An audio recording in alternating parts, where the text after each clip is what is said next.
जो है कि बिहार एडीएलएड एंट्रेंस एग्जाम 2024 का जो है कि 3 अप्रैल का फर्स्ट शिफ्ट का जो पेपर हुआ है उसी पेपर को हमसे देखने वाले हैं कि क्या क्वेश्चन पूछा गया है, किस पैटर्न का क्वेश्चन पूछा जा रहा है, कहां कहां चेंज हुआ है क्वेश्चन में, कौन सा पैटर्न से ज्यादा क्वेश्चन उठा के पूछा जा रहा है, किस टॉपिक से किसका वेटेज ज्यादा है और किस प्रकार से क्वेश्चन पूछा गया है, जिसका भी आगे एग्जाम होने वाला है। वीडियो को कंप्लीट जरूर देख लीजिएगा जिसका अगला शिफ्ट में एग्जाम है, क्योंकि जितने भी क्वेश्चन पूछा गया वो क्वेश्चन आपको दिखाने वाले हैं और उससे संबंधित जो भी इंपॉर्टेंट क्वेश्चन है, उससे संबंधित जो भी क्वेश्चन बन सकते हैं वो क्वेश्चन कवर करवाने वाले हैं ताकि आपका तैयारी बेहतर हो सके। क्योंकि चांस रहता है कि जो क्वेश्चन पूछा गया है और उसी पैटर्न का क्वेश्चन उठा उठा के पूछा जा रहा है, क्योंकि जो पिछले बार क्वेश्चन कवर करवाए थे बिल्कुल उसी पैटर्न क्वेश्चन उठा के पूछा जा रहा है। तो वीडियो को कंप्लीट जरूर देख लीजिएगा। तो चलिए शुरू करते हैं। देखिए पहला क्वेश्चन आपसे देखिएगा, जो क्वेश्चन पूछा गया था कि केले पकाने में कौन सा केमिकल का उपयोग किया जाता है, तो इसमें एथिलीन गैस का उपयोग किया जाता है। ध्यान रखिएगा, बच्चे की तरफ क्वेश्चन भेजा गया था कि सर यही क्वेश्चन पूछा गया था। अब कितना सही है यह ना हमको पता है नहीं आपको पता है, क्योंकि नहीं आप अभी एग्जाम देने गए हैं नहीं हम एग्जाम देने के लिए, बट जो बताया गया है वही आपको बता रहे हैं, उसी आधार पर क्वेश्चन आपको हम बता रहे हैं। ध्यान रखिएगा आप सभी, जिसका एग्जाम है ध्यान पूर्वक वीडियो को देखिए आप सभी, और जो भी एग्जाम दिए आपसे बताइएगा क्या क्वेश्चन पूछा जा रहा है। उसके बाद अगला क्वेश्चन पूछा गया था कि विटामिन ए का रासायनिक नाम क्या है। कई बार आपसे को बताएं, रेटिनॉल इसका विटामिन ए का रासायनिक नाम है। इसकी कमी से रतौंधी रोग होता है। इसका सबसे अच्छा स्रोत क्या है, गाजर है। ध्यान रखिएगा आप सभी, हो सकता है अगला शिफ्ट में क्वेश्चन पूछा जा सकता है। अच्छा, कुछ एक्सपेक्टेड क्वेश्चन याद रखिएगा, हो सकता है अगर अगला शिफ्ट में पूछना होगा तो पूछ लेगा। विटामिन बी1 का रासायनिक नाम क्या है, थायामीन है। ध्यान रखिएगा, इसकी कमी से घेंगा रोग होता है, याद रखिएगा। अच्छा, विटामिन सी के बारे में पूछा जाए तो क्या बोलिएगा, विटामिन सी का रासायनिक नाम होता है एस्कॉर्बिक एसिड और एस्कॉर्बी नमक बीमारी होता है। ध्यान रखिएगा, और सबसे अच्छा स्रोत इसका आंवला होता है, यानी कि खट्टा पदार्थ होता है। इसकी कमी से क्या होता है, मसूड़े से रक्त आने लगता है, यानी कि खून आने लगता है, बदबू मुंह करता है। ध्यान रखिएगा आप सभी। अगर क्वेश्चन पूछ लिया जाए कि विटामिन डी का रासायनिक नाम क्या है, कैल्सीफेरॉल विटामिन डी का रासायनिक नाम होता है। और विटामिन डी का सबसे अच्छा स्रोत क्या है पूछ लिया जाए तो आंसर कर लीजिएगा, सूर्य का प्रकाश या मछली का जो यकृत तेल है वो जो है कि इसका प्रमुख स्रोत है। उसके बाद है विटामिन ई का रासायनिक नाम क्या है, टेकोफेरॉल। ध्यान रखिएगा आप सभी। उसके बाद एक क्वेश्चन अलंकार से क्वेश्चन पूछा गया था, जैसे कि बताया कि अलंकार के वेटेज थोड़ा ज्यादा है, तो आप सभी को अलंकार का क्लासेस दे दिया गया, वो क्लास को देख लीजिएगा, वहीं से क्वेश्चन आपको देखने के लिए मिल जाएगा। ये सारा क्वेश्चन उसमें अवेलेबल है। 3 बेर खाती है 3 बेर खाती है में कौन सा अलंकार है, तो इसमें यमक अलंकार है। यही क्वेश्चन पूछा गया था, ध्यान रखिएगा आप सभी। तो अलंकार पढ़ के जाइएगा आप सभी। पानी को मानचित्र पर रंग दिखाया जाता है तो नीला रंग दिखाया जाता है। उसके बाद क्वेश्चन पूछा गया था कि मसालों का बगीचा किसे कहा जाता है, तो केरल को कहा जाता है। कई बार आपसे को बताएं, हूबहू क्वेश्चन उठा के पूछ लिया गया है। उसके बाद कुछ एक्सपेक्टेड क्वेश्चन याद रखिएगा जो हो सकता है पूछा जा सकता है कि अभ्रक का सबसे अधिक उत्पादन कौन करता है, आंध्र प्रदेश करता है, याद रखिएगा। उसके बाद अगर क्वेश्चन पूछा जाए कि सोना का सबसे अधिक उत्पादन कौन करता है, कर्नाटक करते हैं। तांबा का सबसे अधिक उत्पादन कौन करता है, मध्य प्रदेश। और हीरा का भी खान पन्ना जो है मध्य प्रदेश में है। एक क्वेश्चन पूछा जाता है कि खेतड़ी जो है ये किस लिए प्रसिद्ध है, जो राजस्थान में है, तांबा उत्पादन के लिए प्रसिद्ध है। उसके बाद अगला क्वेश्चन देखिए जो पूछा गया था कि छंद का सर्वप्रथम उल्लेख जो है ये किस वेद में मिलता है, तो ऋग्वेद में मिलता है। ध्यान रखिएगा। विटामिन ए का रासायनिक नाम, तो अभी रेटिनॉल बताया आपको। उसके बाद एक क्वेश्चन पूछा गया था चंद्रमुखी में कौन सा समास होता है, इसमें क्रमधारय समास होता है। ध्यान रखिएगा। जंगल में लगने वाला आग को क्या कहा जाता है, इसको आग कर लीजिएगा। जंगल वाला लगने वाला आग को हम सभी दावानल के नाम से जानते हैं। उसके बाद है मगही किस भाषा की बोली है, तो ये बिहार की बोली है। ध्यान रखिएगा, मगही। उसके बाद इसरो की स्थापना के बारे में पूछा गया था, तो ये 1969 में इसकी स्थापना होता है। इसरो का मुख्यालय कहाँ पे, तो बंगलुरु में है। ध्यान रखिएगा, हो सकता है पूछा जा सकता है। उसके बाद क्वेश्चन पूछा गया था पक्षियों का अध्ययन क्या कहलाता है, ऑर्निथोलॉजी कहलाता है। ध्यान रखिएगा आप सभी। राष्ट्रीय उद्यान से भी पूछा जा रहा है। ध्यान रखिएगा आप सभी। क्या क्वेश्चन पूछा गया था ये कंफर्म नहीं था, पर बताया गया था बच्चे के द्वारा से राष्ट्रीय उद्यान से वन्यजीव अभ्यारण्य से क्वेश्चन पूछा जा रहा है। तो देखिए इससे रिलेटेड जो कि एक्सपेक्टेड क्वेश्चन आपको बताते हैं, अगर अगला शिफ्ट में पूछा जाए तो आंसर कर लीजिएगा आप सभी। अगर क्वेश्चन पूछा जाए कि दुधवा राष्ट्रीय उद्यान कहां पर स्थित है, तो ये आपको उत्तर प्रदेश में है। याद रखिएगा आप सभी। अगला क्वेश्चन याद रखिएगा कि दाचीग्राम वन्यजीव अभ्यारण्य कहां पे है, तो ये आपका जम्मू कश्मीर में दाचीग्राम वन्यजीव अभ्यारण्य पड़ता है। ध्यान रखेंगे आप सभी। उसके बाद अगर अगला क्वेश्चन पेपर में पूछ लिया जाए अगला शिफ्ट में कि संकटपन रेडिले कछुआ का विश्व में सबसे बड़ा समुच्च जो है ये कहां पर है, समुच्चयन जो है ये आपका गहीर माथा है। ध्यान रखिएगा आप सभी। अगर क्वेश्चन आपसे से पूछ लिया जाए कि सरिस्का पक्षी बिहार कहां पर अवस्थित है, तो ये आपका राजस्थान में अवस्थित है। ध्यान रखिएगा। यहीं पर आपका कुंभलगढ़ भी यहीं पर है। ध्यान रखिएगा आप सभी। याद रहेगा रणथंभौर राष्ट्रीय उद्यान भी आपका कहां पे है, तो ये आपका राजस्थान में पड़ता है। अगर क्वेश्चन पूछा जाए कि विश्व का एकमात्र तैरता हुआ राष्ट्रीय उद्यान कौन सा है, तो मणिपुर में किबू केबुल लामजाओ राष्ट्रीय उद्यान है। मोस्ट इंपॉर्टेंट क्वेश्चन है, बिल्कुल जितने हैं सारे एक्सपेक्टेड क्वेश्चन है, इसी प्रकार से क्वेश्चन आपके पेपर में पूछा जा रहा है।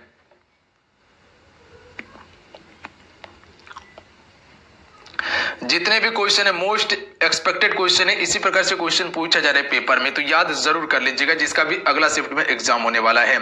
उसके बाद देखिए अगर क्वेश्चन पूछा जाए कि काजीरंगा किस लिए जाना जाता है, तो एक सिंह गंडा के लिए जाना जाता है जो कि असम में स्थित है। नील सरोवर पक्षी अभ्यारण्य जो है ये किस राज्य में है, गुजरात राज्य में है नील सरोवर पक्षी अभ्यारण्य। अगर क्वेश्चन पूछा जाए कि पेरियार अभ्यारण्य जो है ये किस लिए जाना जाता है, तो ये जंगली हाथियों के लिए जाना जाता है। और पेरियार अभ्यारण्य कहाँ पे है, तो ये आपका केरल में पड़ता है। चंद्रप्रभा वन्यजीव अभ्यारण्य ये कहां पर स्थित है, तो उत्तर प्रदेश में चंद्रप्रभा है, याद रखिएगा आप सभी। तो इतना सा आप सभी वन्यजीव अभ्यारण्य राष्ट्रीय उद्यान को याद रखिएगा। हो सकता है यहां से 1 से 2 प्रश्न पूछा जा सकता है आपके पेपर में, क्योंकि यहां से प्रश्न पूछा जा रहा है। अगर क्वेश्चन का लेवल देखिएगा तो सारा क्वेश्चन जो है कि 10वीं लेवल का ही पूछा जा रहा है। क्वेश्चन इजी टू मॉडरेट पूछा जा रहा है, इसीलिए आपको ज्यादा प्रेशर नहीं लेना है। अगर पढ़े हुए हैं तो आराम से बना लीजिएगा आप सभी। जैसे कि देखिएगा तो मैथमेटिक्स में एक क्वेश्चन पूछा गया था रेखीय समीकरण से, जैसे बताया जा रहा था बच्चे के द्वारा कि रेखीय समीकरण जैसे कि x बराबर y है, या y बराबर x दिया हुआ है, इसके द्वारा जो है कि कौन सा बिंदु निरूपित करेगा, इस प्रकार से एक क्वेश्चन पूछा गया था।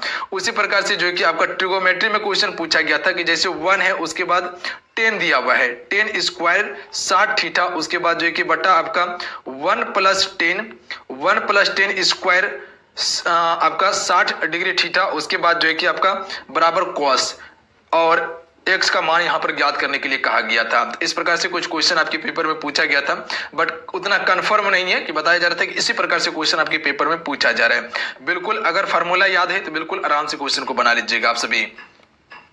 उसके बाद देखिए द्विघात समीकरण से भी आपके पेपर में प्रश्न पूछा जा रहा है, याद रखिएगा आप सभी। उसके बाद देखिए त्रिकोणमिति से क्वेश्चन तो पूछा ही पूछा जा रहा है। लमसम जो है कि इसका वेटेज 4 से 5 क्वेश्चन का वेटेज है, लमसम मिनिमम 3 से 4 क्वेश्चन पूछा ही पूछा जा रहा है। तो त्रिकोणमिति ट्रिगोमेट्री को आपको पढ़ के ही जाना है, ध्यान रखिएगा। छोटा छोटा क्वेश्चन पूछा जाता है, पर एडवांस मैथ का क्वेश्चन थोड़ा सा ज्यादा पूछा जा रहा है, तो एडवांस मैथ पर फोकस कर लीजिएगा। देखिए इंग्लिश की बात किया जाए तो वॉइस से भी क्वेश्चन आपके पेपर में आ रहा है अब, यानी कि थोड़ा सा अब क्या हो रहा है, धीरे धीरे मुड़ते जा रहा है, क्योंकि जो टॉपिक का क्वेश्चन पूछा जा रहा है अब धीरे धीरे आगे भी बढ़ाता जा रहा है टॉपिक को। तो ध्यान दीजिएगा, आगे आपको ध्यान देना होगा, एक्टिव रहना होगा, तभी चीजें को कवर कर पाइएगा। उसके बाद देखिए मुहावरा से भी क्वेश्चन पूछा जा रहा है अब, तो मुहावरा में कुछ एक्सपेक्टेड क्वेश्चन याद रखिएगा कि क्या क्या मुहावरा से क्वेश्चन आपके पेपर में पूछा जा सकता है। अगर क्वेश्चन पूछा जाए कि आसमान पे चढ़ना, मुहावरे का अर्थ क्या होता है, तो अत्यधिक प्रशंसा करना होता है। सिर हथेली पर रखना का अर्थ क्या होता है, मरने के लिए तैयार होना होता है। अंगूठी का नग होना का अर्थ क्या होता है, अनुरूप जोड़ा होता है, ध्यान रखिएगा आप सभी। उसके बाद टांग अड़ाना मुहावरे का अर्थ क्या होता है, अवरोध पैदा करना। एक्सपेक्टेड क्वेश्चन याद जरूर कर लीजिएगा। मुंह का निवाला होना का अर्थ क्या होता है, बहुत आसान होना। अगर क्वेश्चन पूछा जाए तो आंसर कर लीजिएगा। बुरी तरह से हारना मुहावरे का अर्थ क्या होता है, मुंह की खाना, ध्यान रखिएगा आप सभी। अगर मगर करना मुहावरे का अर्थ क्या होता है, बहाना बनाना। देखिएगा थोड़ा सा हिंदी में क्या हो रहा है, क्वेश्चन टफ पूछा जा रहा है, याद रखिएगा। बाकी बात सारा चीज आपका ठीक ठाक है। हिंदी में क्वेश्चन टफ पूछा जा रहा है, हिंदी को बेहतर तरीके से तैयार करना है। और जो डेली आपको सुबह 8 बजे जो कि लाइव क्लासेस दिया जाता है, तो इसमें जितने भी सिलेक्टेड इंपॉर्टेंट क्वेश्चन है, जितना भी हार्ड क्वेश्चन हो सकता है, वो कल से हम आपको करवाना शुरू कर देंगे। जिसका भी कल एग्जाम है, एक बार सुबह वाला क्लास देख के जाइएगा आप सभी।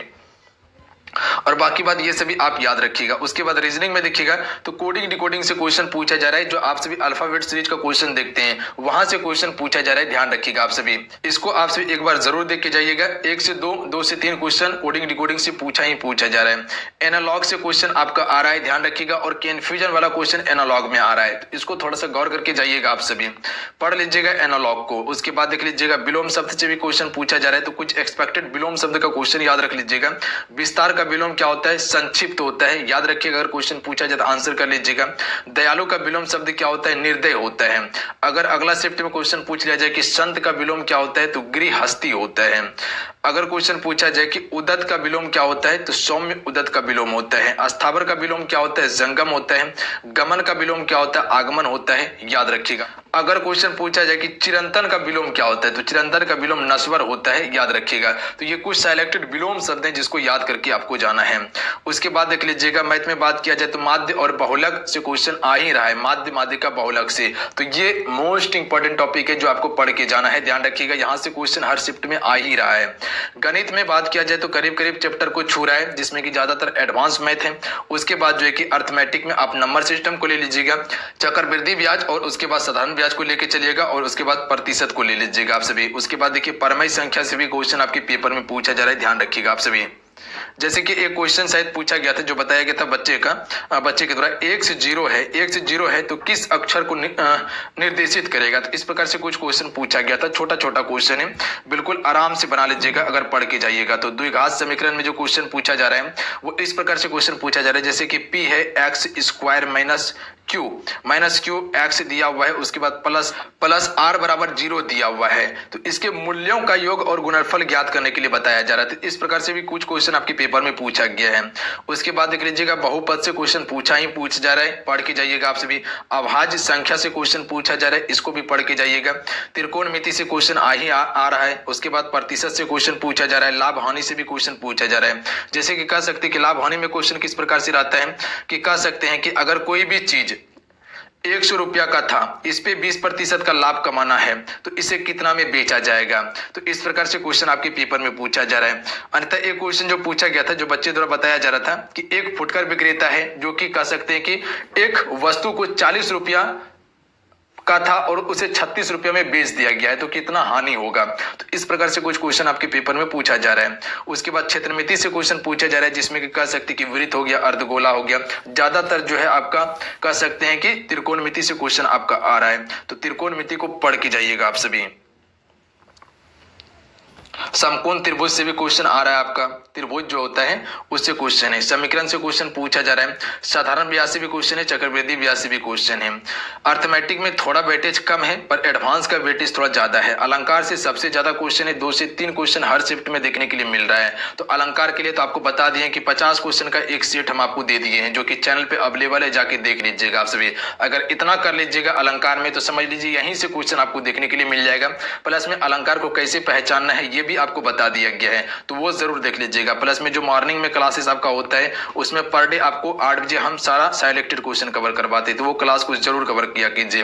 विलोम शब्द से क्वेश्चन पूछा जा रहा है, जैसे बताएं आपको छंद और अलंकार से क्वेश्चन पूछा जा रहा है। पद से क्वेश्चन, पदबंध से क्वेश्चन पूछा जा रहा है। रस से क्वेश्चन पूछा जा रहा है आपके पेपर में। उसके बाद वाच्य कारक से क्वेश्चन पूछा जा रहा है, कल भी क्वेश्चन यहाँ से पूछा गया था। संधि विच्छेद से क्वेश्चन हर शिफ्ट में आ ही रहा है। संधि विच्छेद हो गया, प्लस में कि किसमें कौन सा संधि है ये भी क्वेश्चन पूछा जाता है। यन संधि हो गया, विसर्ग संधि हो गया, दीर्घ संधि हो गया, इस प्रकार से भी क्वेश्चन आ रहा है। वर्णमाला से क्वेश्चन आ रहा है। भौतिक विज्ञान से भी क्वेश्चन पूछा जा रहा है, जो कह सकते हैं कि फार्मूला बेस्ड क्वेश्चन आ रहा है आपके पेपर में। उसके बाद जो कि रसायन विज्ञान से क्वेश्चन पूछा जा रहा है, और रसायन विज्ञान में क्वेश्चन जो है कि आपका कह सकते हैं कि केमिकल नेम से क्वेश्चन आ रहा है। तो थोड़ा सा केमिकल नेम का क्वेश्चन देख लीजिएगा, जो हो सकता है पेपर में पूछा जाए, एक्सपेक्टेड है, याद रखिएगा आप सभी। अगर क्वेश्चन पूछा जाए कि नीला थोथा का रासायनिक नाम क्या होता है, तो कॉपर सल्फेट होता है, सूत्र क्या है, CuSO4 होता है नीला थोथा का, याद रखेंगे आप सभी। जिप्सम का रासायनिक नाम क्या है, तो कैल्शियम सल्फेट होता है, फार्मूला CaSO4 into 2H2O होता है, याद रखिएगा। अगर क्वेश्चन पूछा जाए कि अल्कोहल का रासायनिक नाम क्या होता है, तो एथिल अल्कोहल होता है, जिसका फार्मूला है C2H5OH होता है, ध्यान रखेंगे। लाफिंग गैस जिसे हम सभी नाइट्रस ऑक्साइड कहते हैं, इसका फार्मूला क्या है यानी सूत्र क्या है, तो N2O होता है, जिसे हंसाने वाला गैस कहा जाता है। अगर क्वेश्चन पूछा जाए कि नौसादर यानी कि नौसादर का इसका रासायनिक नाम क्या है, तो अमोनियम क्लोराइड होता है, ध्यान रखिएगा नौसादर का, याद रहेगा, इतना सा याद कर लीजिएगा, एक्सपेक्टेड है। उसके बाद क्वेश्चन का पैटर्न जो है कि थोड़ा सा चेंज हो रहा है, ध्यान रखिएगा, थोड़ा सा चेंज हो रहा है। जहां चेंज हो रहा है हम आपको इंक्लूड करके बता रहे हैं, बाकी बात जो है वही सेम क्वेश्चन पूछा जा रहा है उसी पैटर्न का। एसआई मात्रक से क्वेश्चन पूछा जा रहा है, तो एसआई मात्रक का कल सिलेक्टेड हम चीजें कवर करवा दिए थे, एक बार देख लीजिएगा, कल वाला सेकंड शिफ्ट का या फर्स्ट शिफ्ट वाला देख लीजिएगा आप सभी। उसके बाद इंग्लिश में बात किया जाए तो 10 से क्वेश्चन है, वर्ब से है। एंटोनिम सिनोनिम का क्वेश्चन में थोड़ा सा वेटेज इसमें कम है, फिर भी पूछा जा रहा है किसी किसी शिफ्ट में। प्रीपोजिशन से क्वेश्चन आ ही रहा है। एक्टिव वॉइस, पैसिव वॉइस से हर सब्जेक्ट में हर शिफ्ट में क्वेश्चन आ रहा है। फिल अप द ब्लैंक से क्वेश्चन हर शिफ्ट में क्वेश्चन पूछा ही जा रहा है, इसका वेटेज थोड़ा ज्यादा है, तो इसको ध्यान से देख के जाइएगा। सेंटेंस से क्वेश्चन आ रहा है। संविधान से भी क्वेश्चन आपके पेपर में पूछा जा रहा है, इतिहास से भी है और भूगोल से भी है। भूगोल में जैसे बताएं कि कह सकते हैं कि आपका